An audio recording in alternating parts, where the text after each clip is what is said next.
Alright, so before we jump in and start writing the PhotoGrid app, let's examine the front-end user interface like how we did in the ChatCat application. So we have two folders here like last time. The first folder is the views folder, which contains just one index.html file, and we have in the public folder we have a CSS file called main.css, and we have the images folder where mainly we require the vote up button, which you'll just get to see in a while.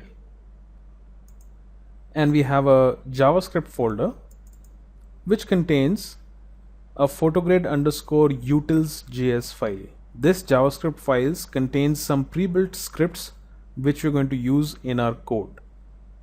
But don't worry, I'll walk you through those scripts so that you understand what they exactly do. Now if we open the page, the index.html page looks like this.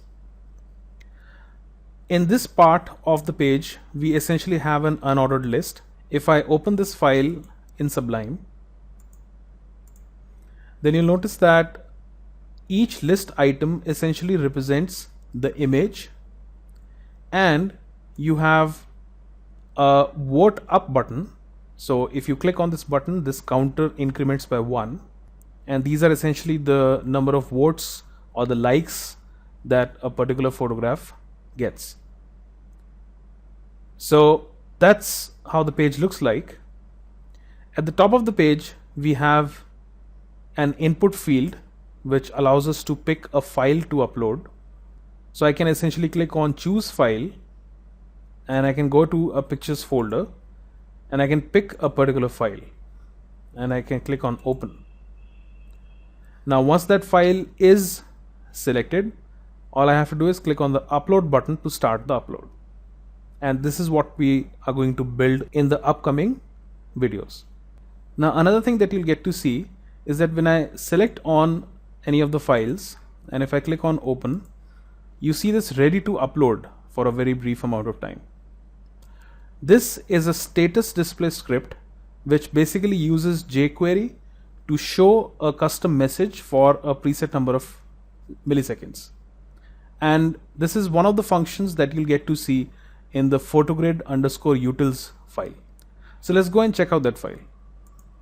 Now if I go into the public folder and I go into the JavaScript folder, the JS folder, you'll see that we have photogrid_utils. So essentially what this contains are a bunch of basic functions which we have pre-built for you. So the first function that we have is the show status function, and the core idea of this function is to briefly display a message on the page. So for instance, if I go back in the index.html, make a new script tag,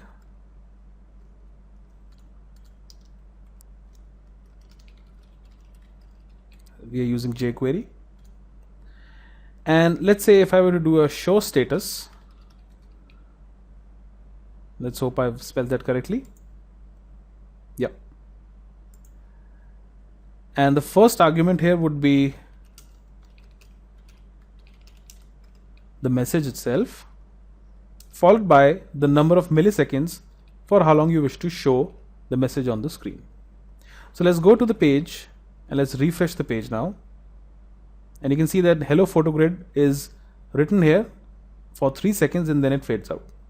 So we're going to use this several times in the app. So for instance, when the upload completes and the file is saved to the S3 bucket, it'll tell you that the file has been saved. And for those kind of things, we will use the show status function.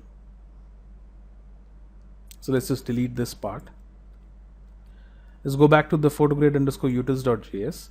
We have a custom written Ajax function. So this function will allow us to do is to make an Ajax call to the Node.js app at the backend and basically transfer the file. Now I could have used the built-in Ajax function that comes along with jQuery, but the reason I'm using a custom written function is because this will allow me to use the progress handler. And the idea of using the progress handler is that we have in the page a progress bar, which you can see over here.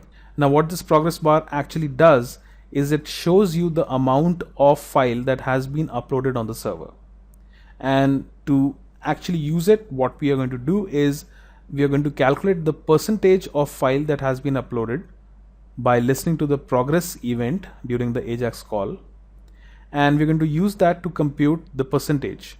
And that percentage essentially will get plugged in as a simple width CSS attribute. So for instance, if I set this to 45%, and if I were to refresh this, you'll see that we have this progress bar on the page. So let's just remove this attribute for now. So this AJAX method will be used in multiple places in our app. All it does is it packages the core AJAX functionality, the vanilla JS AJAX functionality, into a reusable function.